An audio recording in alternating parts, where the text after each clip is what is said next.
ಈ ದಿನ ನಮ್ಮ ಸಿ ವಿ ಗೋಪಾಲಣ್ಣವರು ಜಿಲ್ಲಾ ಬೋವಿ ಸಂಘದ ಅಧ್ಯಕ್ಷರಾಗಿ ಆಯ್ಕೆ ಆಗಿರೋದು ಬಹಳ ಸಂತೋಷದಾಯಕ ವಿಷಯ.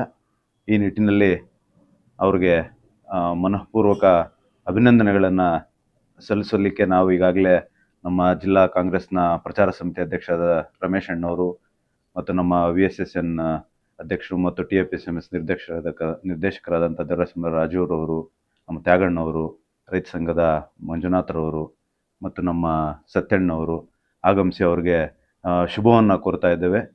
ಸೊ ಯಾವುದೇ ಒಂದು ಸಂಘದ ಒಂದು ಜವಾಬ್ದಾರಿ, ಅದರಲ್ಲೂ ವಿಶೇಷವಾಗಿ ಒಂದು ಜಾತಿಯ ಒಂದು ಅಧ್ಯಕ್ಷತೆ ಸಿಗೋದು ಬಹಳ ಕಷ್ಟದಾಯಕದ ಕೆಲಸ.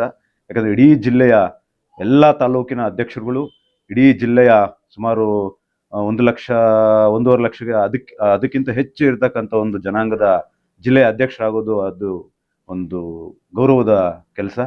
ಆ ಸಂಘದ ಅಭಿವೃದ್ಧಿಗೆ ಅವರು ಶ್ರಮಿಸ್ತಾರೆ.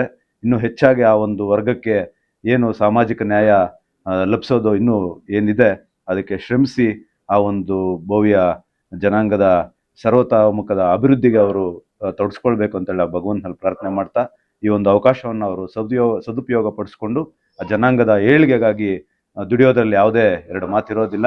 ಯಾಕಂದರೆ ಇಲ್ಲಿ ತಾಲೂಕ್ ಪಂಚಾಯತಿ ಅಧ್ಯಕ್ಷರಾಗಿ ಎಲ್ಲ ವರ್ಗದ ಜನಗಳ ಪ್ರೀತಿಯನ್ನು ಗಳಿಸಿ ಇಡೀ ತಾಲೂಕಿನಲ್ಲಿ ಅವ್ರದ್ದೇ ಆದಂಥ ಒಂದು ಛಾಪನ್ನು ಒತ್ತಿರ್ತಕ್ಕಂಥವ್ರು ನಮ್ಮ ಸಿ ವಿ ಗೋಪಾಲ್ರವರು.